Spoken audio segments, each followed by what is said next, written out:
তাহলে এই যে একটা মেয়ে মানুষ এসেছিল, ওনার ভর এসেছিল মায়ের কাছে, না, এই যে ভর আসে না, যে কারুর গায়ে ঠাকুর এলে তারপরে তার উপরে এসে যায়, না, ঠাকুর আসেন না কোনো দিন।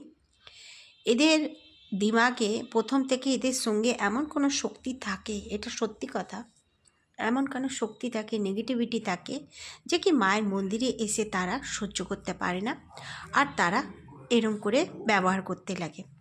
তারা কিন্তু দেখায় যে আমার উপরে ঠাকুর এসেছে, কিন্তু না, তার উপরে কোনোদিন ঠাকুর আসতে পারে না।